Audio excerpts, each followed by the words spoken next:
الحمد لله رب العالمين وأشهد أن لا إله إلا الله وحده لا شريك له وحده لا شريك له وبنعمته تتم الصالحات وهو ولي الصالحين وأشهد أن لا إله إلا الله وحده لا شريك له وأشهد أن محمدا عبده ورسوله صلوات الله وسلامه عليه وعلى آله وصحابته الكرام والتابعين لهم بإحسان إلى أن تقوم الساعة وبعد عباد الله اتقوا الله سبحانه وتعالى هو رأس الأمر واعلموا أن من أراد الجلوس في الطرقات فإنه يراعي آداب الآتية: غض البصر فلا يفتح بصره في مرة من المؤمنات أو من المؤمنين. ثانيا أن يكف أذى عن المرة من سائر الناس فلا يؤذي أحد بلسانه سابا أو شاتما أو آئبا مقبحا ولا بيده ضاربا لاكما ولا سالبا لمال غيره غصبا لقول النبي صلى الله عليه وسلم: المسلم من سلم المسلمون من لسانه ويده. أقول قولي هذا وأستغفر الله لي ولكم فاستغفروه إنه هو الغفور الرحيم.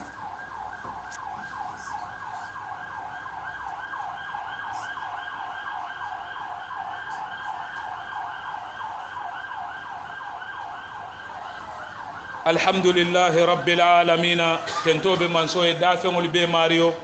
تنتوب من سوء من جرتك تنتو من سوء ميالونكو ka tentu ala nemolla nte minni banna no kontila ka jayi ala fanan bayre ala ko nyewo ko ala nemo nema na ya dinna ako wala in shakartum la azidannakum nali ente ala jayina nemolla ngamin di alla akon sali la fa wo nemola wa ashhadu an la ilaha illa allah ka sewko de ako ala ta kerin fata ala damma la sharika lahu denyotala waliyus salihin atelumu mo kendolu disi ñoti atelum mo kendol ma koy lati wa bi ni'matihi tatimmu salihat ala nemo kan ku kendo mu me be katimma wala wa ashhadu anna muhammadan abduhu wa rasuluhu kasede ya ko muhammadu mate ala la jongoleti ala kilalomu ay min kinan kana nyimmanto labangol kan sallallahu alayhi wa sallam kisanin ne mabaye wa ala alihi anala bundun kelu wa sahabatihi alkiram anala sahaba min be bunyarin wa tabi'ina lahum anim momo bulate no kan ila ni sila kendo no kan ila an taquma as-sa'a fajani wato minna mbe futala alkiyam. Ibadallah ala la jongolu ittaqullaha subhanahu wa ta'ala na katannu ngasilannu alala huwa ra'sul amr wala mukuwa kumoti wa'lamu salon ko annahu man arada aljulusa fi turuqat nimmomo nkono mo kafu nkono ila fita siyo la sila dale to molla tambidulale to sila dale nyinto wote salom fa innahu yura'i al adabul atiya isa kata daji kolu minni yalon koy kanafo isa kate woli kanta bake muslime ay daji kolu min landije nyin kammale se tanka folo wala mu gaddul basar ke ñala jibero dey koto kane nya haw dawo da tambile ba jubela fe kay codi ke fali ke tandi ñola hani akoy da inya dandi ila jibero sutiyandi fi marrati tambilalla minal mu'minati sakoda ko limani ya mo musolu ani limani ya mo kelu mume be kam momo be tambila itela jibero kana kay toroti ila jibero kana kay ngayboti pour nyin kamala ibe siri wodula minto woto nyimmo hakke kilineti wo nyanta kantala baake nin tara sila kan siyo karam palaso to silo abe silo le kan ila siyo te bayila ثانيا فلان جانو أن يكف أذاه إسيلا تورو إسا ألوندي عن المارة تنبلال لا مومو كتنبيجي من سائر الناس كبو مومو مبيت فلا يؤذي أحدا بلساني إكانا موتورا نينا ولا من بتنبيك ووسيلو كان شابا كاماريو نين ولا كما فاي مي يالون كجوياتا أو آئبا ولا كاماري كاكوما كما يا كوديا تنبيتا عليا تودو كما سالي كمولفو مي يالون كاليبا فلا ماريما مقبحا مي يالون كلهم من يالون كمان بتيار ولا بيده ضاربا edi kana ke bulo talati kamo busa wo silo kan min ya lon ko edi tala fanan wala laki mani kana mari kurpen ka junku ikana nyi mumebe wala saliban lima li ghairihi lima lil ghair ikana mo fanan na fulo ta wo silo kan alla siyo silo kan ali ke je kutta uturk molu yalo ye sila wo dulala dame yalon ke ka masi bolo sotoje wo silo ni tambitani njela ika fenne sotoje mi yalon ko masi bolo alla siyo kana ke wo silo ka woti nyimmu mebe li qawli nabiy sallallahu alayhi wa sallam ala lakila ko al muslimu muslimiya mo mi yalon ka keta muslime tonyaleti wolo mu jamaati man salima al muslimuna muslimolu tankata minna min lisanihi anen wala torola anen wala kuma kan wala kale marile kan wayadihi anabulo muslimolu tankata minna nen wala torola anabulo la torola nyin marile muslimi tonyati nim muslimolu man tanke inen wala nim muslimolu man tanke bulola torola isalon ko ila muslimiya amantimma ila muslimiya abe nasirin ila muslimiya abe dasarin baken woto baadi ngol nyimmo hake doleti muslimo muslime sa tanka saban jango an yuraddu salam kullu man sallama alay momo e kontondiro kalila ali be sirin sila daleto walle be sirin sila daleto garam palaso to dakalu minni alon ko ngeloje momo be tambila nay salamu alaykum bulala ya mario jabi katum minomu idhi inna radda salami wajibun li qawlihi ta'ala katum ka salamu alaykum murundi ko ya salamu alaykum ka wo murundi momi ye wo foye wo mu wajibo le tite kan kala wo salamu alaykum jabi ka fay wa alaykumus salam ala la kuma kan to ako wa idha huyitum bi tahiyatin fahayyu bi asan minha ni ali konton dirola assalamu alaikum akwalis konton diro murundi kan min fa nyinya ke toltati ate ko ya assalamu alaikum afai wa alaikumus salam wa rahmatullah walla wa alaikumus salam wa rahmatullah wa barakatuh ite ya murunda kan ni wonyama bi ahsan minha ya konton diro murunda te kan min nyinya ka te tati awrudduha walla yewo nyongo murunda la ko ya assalamu alaikum ya fa wa alaikumus salam nyindom kenyati muslimi ya lafta minna be momo kasi garam parasol to silo kan nyimmu hakoleti nyimmu kenyaleti inyanta min kantala inyante hakilo tula minto pour nyin kamala isetara ibara kanje nani jango an ya'muru bil ma'ruf ila siyo dula yake ya marlati kende mala yake forilati kende mala momola fewo fenna ninka tarako yaje ko anyanta ya marlale inyanta wala yinkela wote nyanta ya marlo kela amama hu inyatilin wala ikana fenke je mi alonko iba ko nyi yebebula an ya'mura bil ma'ruf ya marlo ke kende mala mi alonko abetarala inyatilin wala nin tare yaje ko kulo munyinta mambete ya ko nyi ya mari ye ko nyi ya mari sabanjang lulunjango an yanha anil kulli munkarin yushahidu fe wo fen fanan ni yaje ko kulo mimman beteya abe ke ka wo silole kan inyanta fatandiro kelala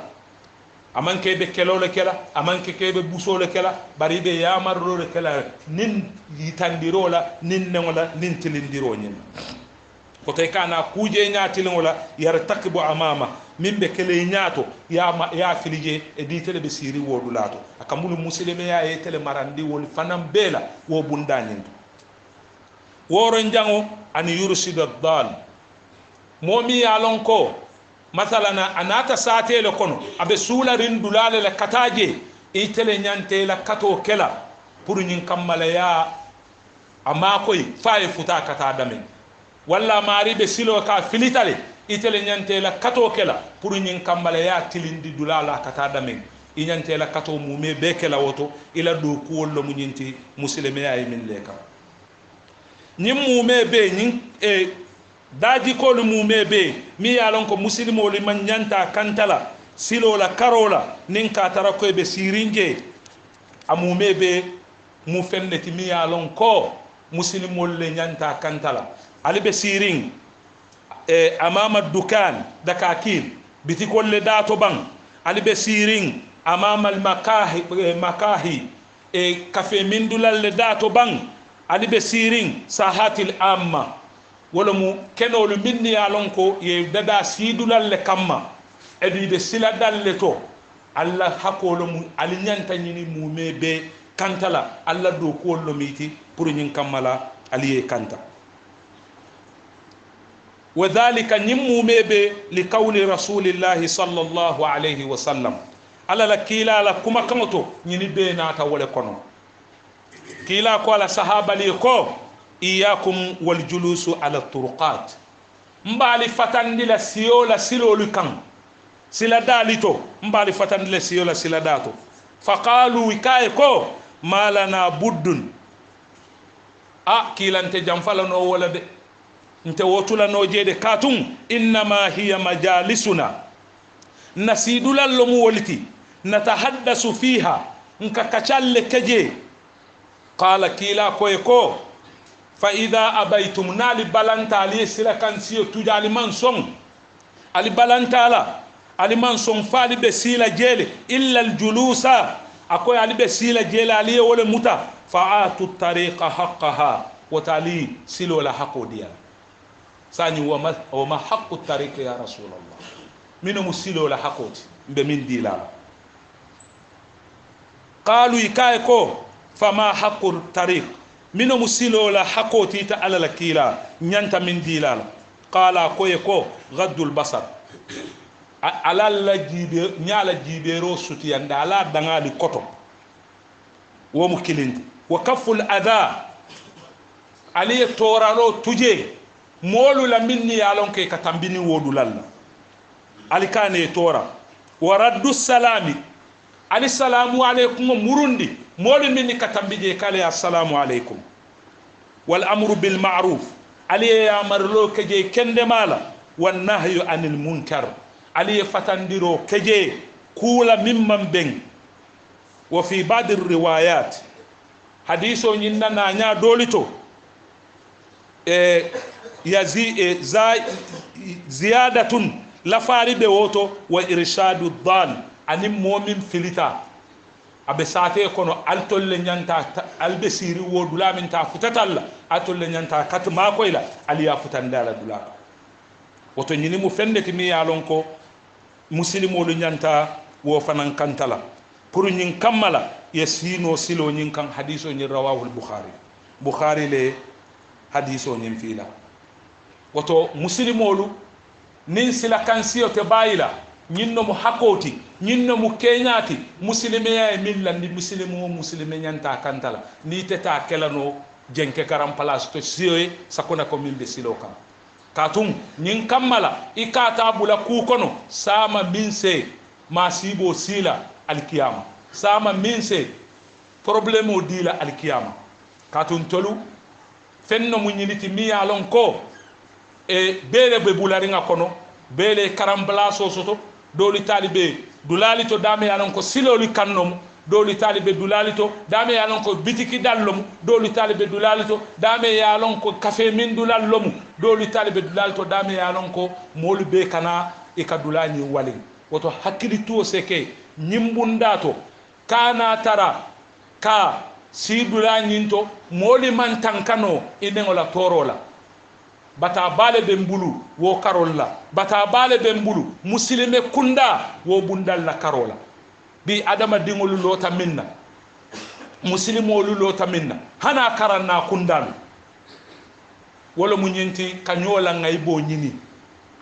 imma yetalo mimbaro to yo mari la o ngay bo satage imma le whatsapp groupe ol millo ali o mari la o ngay bo satage ala o mistake ol ali be jele lala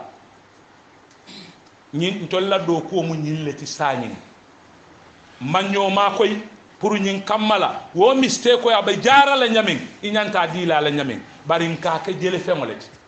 nka la wo mistake ko ke jelol le talta groupe ol kono ali e molla diamol la moyje adum ala man mo ki ñim banko kanjang pour ite tara mararin molla mistake ko le kanafo molla mistake ko le kana diamala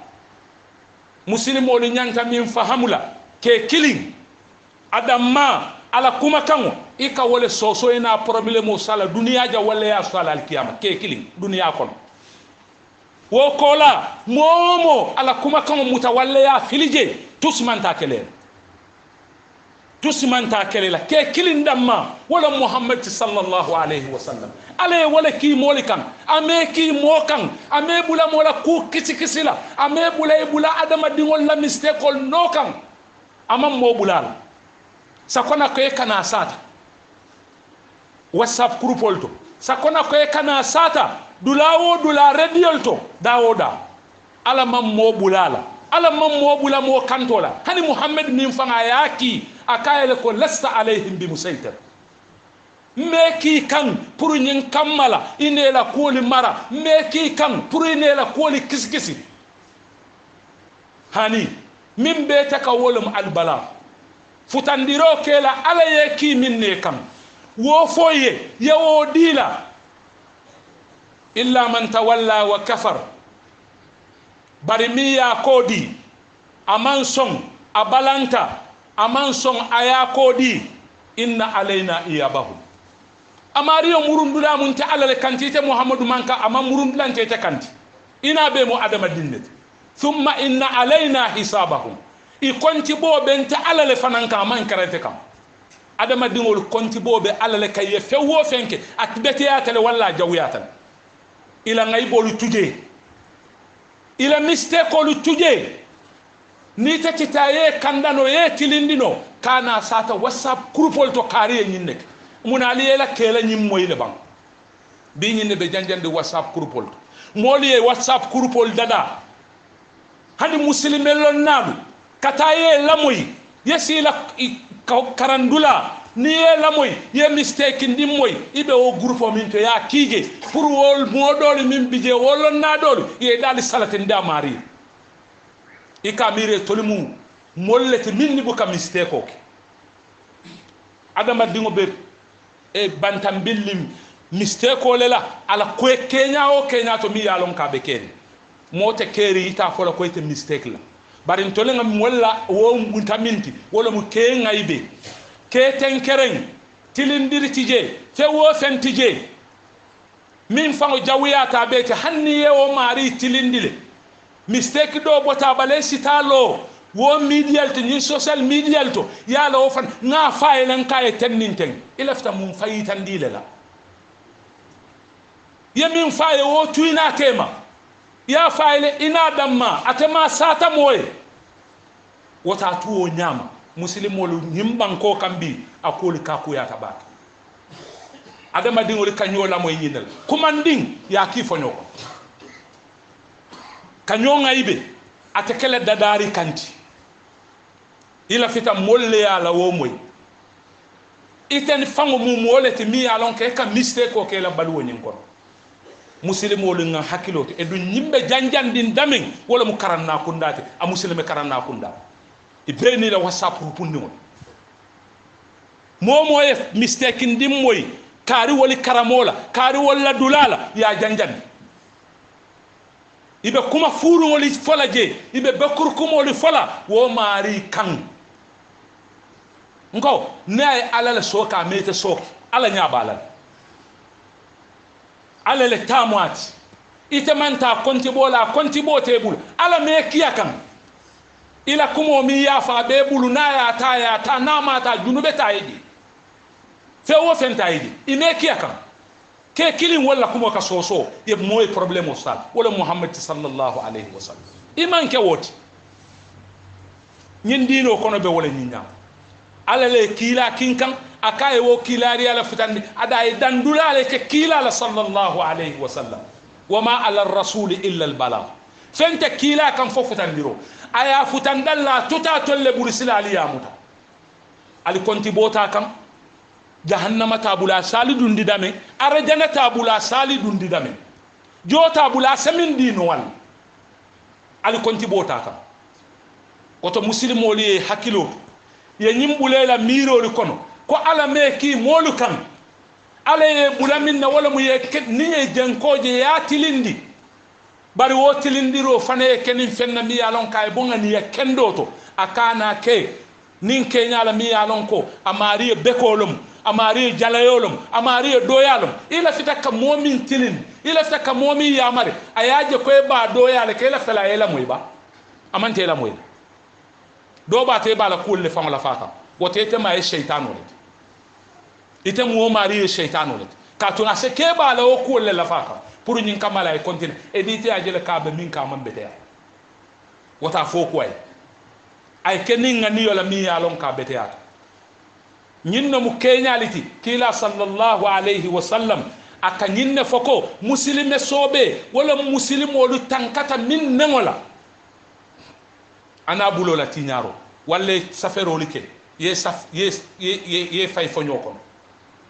ye fe wo fendi adama dingol la karola ibulo ya safe ya ki ka sata fente la koma fo ite ya je koy be na faale nyini ka wodulal wato doli bije doli ka wo fengol ki e ka ki molle min ya lon kay tamwil kodola ka kodo nyindi pour ñin kamale wol sadio ko karibe do ko ñin la ñi muslimiyante woti ibe do ko kele ni alala tema nin kayra mi ye taraje woye taraje barkari leta do ko la molla ke mistake molla ke kubaliyalu pour ka woli kiyay ay nada salatin dila diata ay nyama na wo foy wonte la do kuti wonte muslimiya do kuti woto ngan hakilo tundu muslimon ntolle mo kilingol ntolle ka nyaatili kibla kilingola ntolle ka nyaatili ndula kilingola momo ka nyaatili ndula kilingola muslimol lomiti woto nga kuolu kanyandinnu ni wali le fananketa mawali kubalito walita furu ollet bulol walita wala wala yatinna kitabu mi ka fay samrudani risalatu samrudani tala labandula karam kitabo nyim bandulato ya karam ay wosiyo min keje ay diamo min keje niyamo ya famu ibela lodula la grela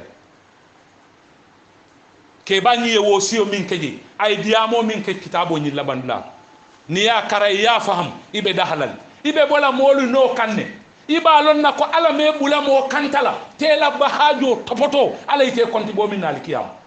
ayte jowale imma arjanala e imma jahannam tawo topoto wala kummaya fata molu tala wala fanan kuma be fangole kanela barakendo tinya nimmo kajafol kanela barakendo tinya nimmo batandola ka kenyali dila mi alon ka mambetea ibe tolu lala molu be ibe kuma kan maneli fole ibe to maneli lalela kati ko mi nyinde fa mari le ko intem wolti ba iba mari le siso ko ne yalla limani ya kalangolo iba mari le siso ko ne yalla ala nya silango kalangolo nyim bente la do kuti itela do ko minti ni lafta kende mala wala munyinti ya maro fane kende ya maro fane beteya pour nyin kamale ka kimini ya ala muyni hakilola ka jusuboti nyin ne nyanta kat muslimo lu tankata min nangola wala muslimoti anenga bulo la toro kane sunya kane la nafulo luta ayatare man la fal ila nafulo tuinoto molla fengoli tuinoto idani ni la fital idani tolle tam ni hako ni koya tata wato tanateka bari be la bundali katila ibe la bitiko ni katila ibe tapalele la firol ibe tapalele la kuwo kuto imira lungo la lungo min nebe bola nyim dunya ini ala be benna subhanahu wa ta'ala abe konti bola nyim fen mu mebe kullu insanin alzamnahu ta'irahu fi unqi ala ko o alkiyama lungo momo abe la bara buko denne kamo bala aba fole ko ifango ye fango konti bo wolunde ba jela ko ntela nga kari la bitikida kati biri tata juman salo ntela nga kari la bunda kati bira tata juman salo iba fola dunia be teme ba moy ntela nga kari la fen kari sunyam aya taratije ntela nga kari fala bungo kono pour kala fen samba wolunne be o mume be senkane la bara buko ala ko ka kafa bi nafsika al yawma alayka hasiban ifan kanyan tele bi ke fan kontibo sa nyim pare tele tele nga nyimbeke sa ifan ila masiro taqrir ila tadula muntolo akararo be tele bu inyanta talami alaman alen tanka bari nyini mu kenyal le ti mi yalon ko muslim moli hakilo ñim muslimeya man la fi mo torala ñim muslimeya man la fi yengo salatindi molula keñala mi yalon ko ima wo keten na mari ka ala le fam soka meke soki itente alati edite ala yala no aya ka ala la ma fa aya tuje do ba to mari le bina kende ala ta famuti ngamo kurun jelle je ngamira ko te kende ala no bi wolle kende atan to le fam bi wolle molu nafaka tambin to le fam kila sallallahu alayhi wa sallam akom mu adama dingolu sondo mobe ala le bulu yuqallibuhu kayfa yasha atele ka yele manda diata e nyami kullu yawmin huwa fi shan luwolum ala be kule wo ko ala be wo min to wala ma ta ala la nemo ti te jongo kam wala na koy fa bi ayi alai rabbikuma tukadiban alika ala la nema jamale faniyani ala ni nemo min kale mol sondo mobe ala le bulu akayele mandila ka diata e nyamin kila ko feyman moji feyman adama dingoji ay somanda alimani ya moma ay wulara kafirma feyman adama dingoji ay fanike a kafirima ay wulara muslimema na fata ay dun arja foyma woji ñim bebe ala le bula amantare ta bulu ala la do ko le bu ñim be ta la jongoli kam wote hakilo tuwo ala la jongoli utruku li ibadi rabbil ibad jongoli tu mariyo je jongoli tu jongoli mariyo je ni ye jongoli tu jongoli mariyo je ibe da halale kabulea ila mistake ol nokan ike ko le kisi ala me ki ka me bula ay min fanki ama wo fon bulal ay min fankina ama wo fon bulal ite fon lo woto muslimo li sa kata ye hakilo edum ñina mol la jawmal la ila kende ma di sata wala kummayat ya lonne amari be o jawma min kan ay ni tore jelle kala pour ka o jawma bula amano aba fon jihadi kan ala pour ka bula anda fon ala na mambete ya ite wolonde ba ima wolon wotela kende mali fo ni be kende ma fola duwa mari oli pour nyin kambala ibe o min to ale bondidi ibe o min ke kan ale bondidi adama dingola diamo e mawridi pour adama dinga hakilo taala kuma kanto mawridi ko ako al qadaru ako ala la nyino muwakkilun bil mantiq abedan din diamo le foy man nabi la yusuf ji biri wato minna musoli ya batandi ayabulola alay ako alay ko rabbi sijinu ahabbu ilay ala ngaseli bulole kanu mimma yaduunani ilay fengoti nyini kan kumandi minka ala ala duwa jabi selo ko muwakkilun bil mantiq yusuf ko bira meta selo kono sanya je ko janten taradulat selo manke bunya dulati do ya dulalo ye momo bulage ye do ya yime horomade minni ka foko ha ise sabari ye mo kende jamale soro ye momo soro me bunya ye do ya lo soro ndironte bunyariti katu wota jongol le mare nyon jongol ila ftamil alayka ya alayka wala be do ya le ha ise sabari ye mo kende le min tambita kari wol tambita le ye soronne tanante woti yete ye fanan so kana son sorondirola de kana so ye soron sorondiro mu do yarol ta manke buñati hanni e jamale soron nabilla yusuf bila meta selo ko na je ko janten taradulat ay ala dan ala ma ko yen funtindi selo kono iko ala e jabiro min di ala lamoy ala ka yusuf itele seli bulo dani nga dila foy man dani ko te jesse min keno min te seli bulo te ngana wodi la kayro itele dani ko ngeso rabbi asijinu ahabbu ilay iko seli bulo le kam yendani walla nga dila al qadar muwakkilun bil mantiq intabihu mo ye hakilo tinne wala na nibe diyamula aloy kamin kuma jawo tuje aloy kamin yusuf ye nyinke ala kay ko nin tare ndani ku kote ne la ataynak mbe wala diile lam ala alfa yusuf te nyum fala no i kan kumandi nyi min kan alan tankela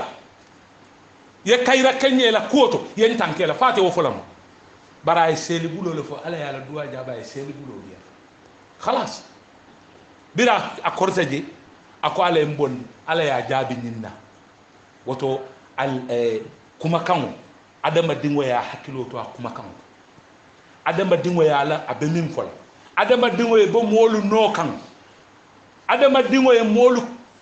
tilindi akana kenya kela min sa tinna ise continue la o kenya li kam min mambete ya barite ya kata pour ya ke kenyati mi ya lon ko ise bondino kan alaw mari alay makoy alaw mari alay mantabe alaw mari alay so simayal anin jati kende anin harje firngol anin tankola alaw mari alay taramfe na kolito nka fewo fem fananke alaw mari nga wuli ala nyakam sinin asen juala alkiyama alaw mari minni be tama wulo kono alaw mari alay kayti kol sone alaman alay tanin na sone ndi minni be silo kan alaman alay fute kata dami minni ba hamoto alaman alay la silo bondi kayrola alaman alay kembe ma koy lati minni be kaburol to alaman alay yamfe la kaburol kono kanila saya jamfanyola alaman alay meñun duniyan kono alaman alay meñun duniyan kono alaw mari alay kem ma koy lati alay yamfe tul fane la junubol la alay yamfe la bara kurungol la aya be fane kende mala ay dundala nemo kono ala le wo sembo sto da ya no fanan ala o mari ala o kay na banko alaman ala ya tanka na banko alaman ala ya sumya na banko nga nyatirin kayra kula je ate ala le yalon alaman ala ya be kenya timmandi nye kayrol alaman ala ma koy ala kanan jarabi banko kan konkola ana kanan jarabi banko kan fitinola ala o mari ala kem ma koy lati alaman ala yen diya nyoye alaman ala kem ma koy lati alaman ale alifali menyato alaman ale alifali menyato ala ummari ale sulu tanka mimbe kerim banko kan be ngalonne kuru yali to mo fali to mo la fengol cikoti alaman ale en tankela ala ummari ya kolu tuje ale en tankela barna sawata ala la londo to koyta tulaje ala ummari ale wasela kodo alaman ale wasela kodo alaman ale lomfe alaman ale makoy wa sallallahu wa sallam ala sayyidina